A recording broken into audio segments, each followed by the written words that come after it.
So our next speaker has lived a life of service. He grew up just down the road in San Antonio. He tried out the West Coast at Stanford, the East Coast at Harvard Law, but he came back to Texas, and he committed himself to public service. He was elected to the Texas legislature at the ripe old age of 28. He then went on to Congress just 10 years later. I've heard him refer to his as the grateful generation, grateful to the heroes of the civil rights movement, people like Dr. Martin Luther King, and also his parents. And I've heard him pledge that he'll do his part to advance those gains and that important work. And as you'll hear in a minute, whether it's his work in Congress or his work to improve literacy and educational access, I would say he is definitely doing his part. He spent his life as an agent of change, and for that reason, I am delighted that he is here with us today. Please join me in welcoming Congressman Joaquín Castro. Thank you.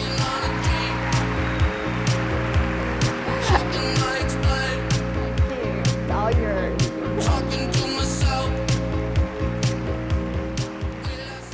Good afternoon. How's everybody doing here in Houston?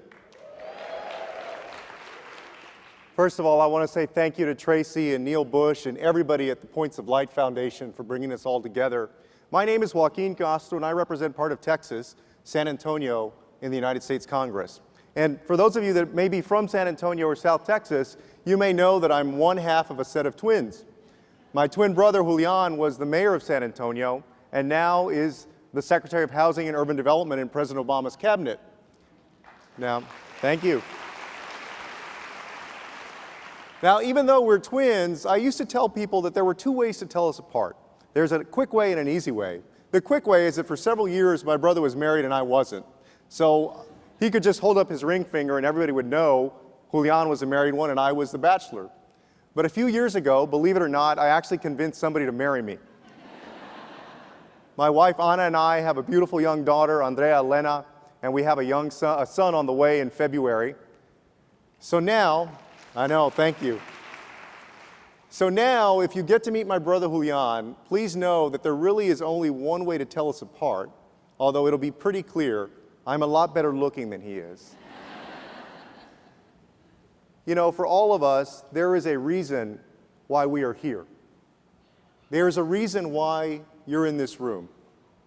Whether you're somebody who has volunteered for Meals on Wheels, led the United Way campaign at your office, visited wounded warriors at the hospital, or volunteered to read to kids at school. You're here because you care. You're here because you believe fundamentally in the potential of your fellow Americans. You're here because you believe in the American dream. I know that's why I'm here. When you're in politics, people will often ask you, what is it that you're most proud of? What bill or what amendment did you pass that you're really excited about? And when I get that question, I always flinch for a second, because the truth is, the things that I'm most proud of didn't happen on the House floor, in the legislative chamber, or in committee. Even though I'm in public service, the things that I'm most proud of had nothing to do with legislation. They were inspired by the people closest to me and by my own experience in working with people in business and government in the community. And I know that our time is short, so I just want to tell you a quick story about one of my inspirations. And that is the first person in my family that came to this country in 1922. My grandmother, Victoria Castro. See, my grandmother was a young orphan. She came to the United States at the age of 6. She came with her younger sister, Trinidad, who was 4 years old. They came not because they wanted to, but because both of their parents had died around the time of the Mexican Revolution. And the closest family members that could take them in were not in their hometown of San Pedro in Coahuila, Mexico. They were in San Antonio, Texas. And that's how I ended up in San Antonio. My grandmother, like many people in her generation, never made it past elementary school. And because of that, she worked her whole life and much of her childhood as a maid, a babysitter, and a cook. doing everything to get by for herself and to give my mom, who was her only child, a better chance in life than she had. When my grandmother moved to the United States, she moved in with extended relatives. They lived in a household at times of 8, 9, 10, 11 folks, scraping by, making sure everybody was fed, that the kids were going to school. My grandmother lived in the kind of neighborhood that real estate agents don't show houses in, the kind of place that's described as the bad part of town, where people tend to cower when they go visit. Neighborhoods where the houses are crooked, where the lawns often have no grass. But if you go inside those homes, you find people with such incredible spirit and incredible heart. You find people often with an immaculate soul, beautiful, wonderful people of this country. That's the kind of person my grandmother was.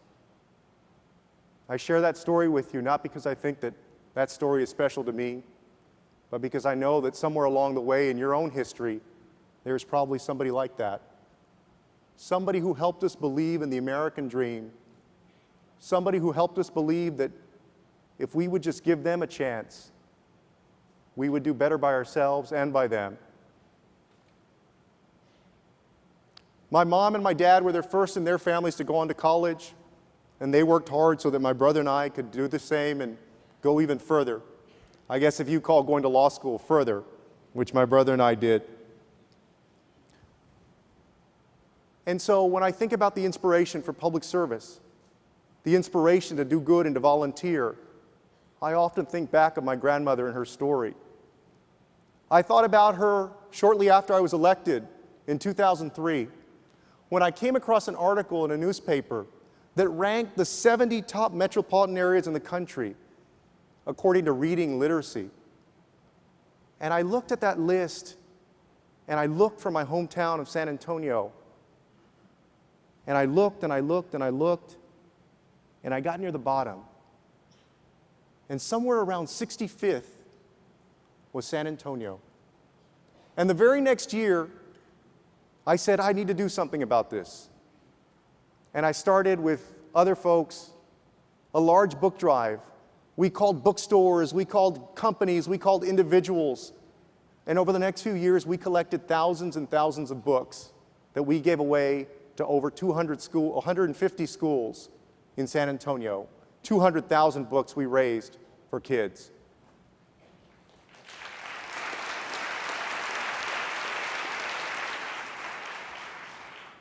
And then later on, as we continued to give out books, there were folks that came to me as I was getting ready to run for Congress, and they said, you know what, you started a great thing, but we believe that we can do even more with it.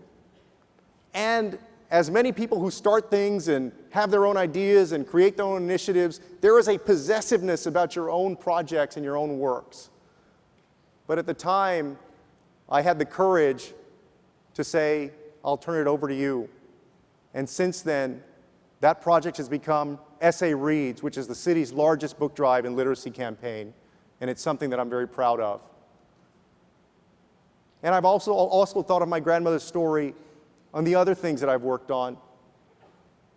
Several years back, there was a woman who came into my office whose family had lost possession of a relative. They had been taking care of a relative, a little girl, as foster parents, and then lost possession of her. But during this time, this woman, whose name was Mary Moreno, came to realize that across San Antonio and Texas and across the country, there were many people who were doing the same thing for extended family members.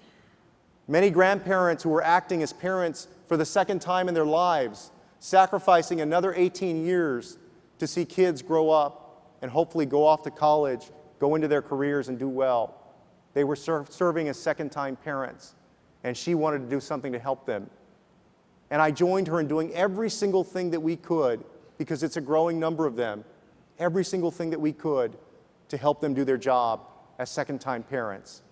And every year now we get together, usually around Thanksgiving, for something we call Families Helping Families, to let them know what the resources are out there, how they can enroll their kids in school, how they can make sure they get medical and school records, how they can go about being parents to these kids. And when I did that, I thought about my grandmother also, who came as an orphan, who lived with extended family members, who had no obligation to take her in, but out of the goodness of their heart, they did. And so each of us in our own way is inspired by the people closest to us and by our own experiences to do good. Whatever your inspiration, I hope you'll keep at it and hope you realize that this is a special country and that people have wanted to come here from across the generations because America has built up what I call an infrastructure of opportunity.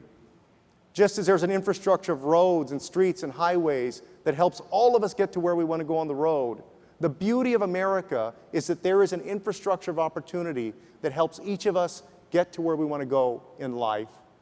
And your volunteerism, your service, your leadership, and your initiative are part of that infrastructure of opportunity. And the question for all of us as we look ahead in the coming years, whether we're Republican or Democrat, whatever our race or ethnicity and our gender, the question for all of us as Americans is 50 years from now, when somebody asks a person in Europe or Latin America or Asia where on earth they would want to go if they were going to leave their home country, all of us must make sure that the answer is still the United States of America. Thank you very much. Thank you.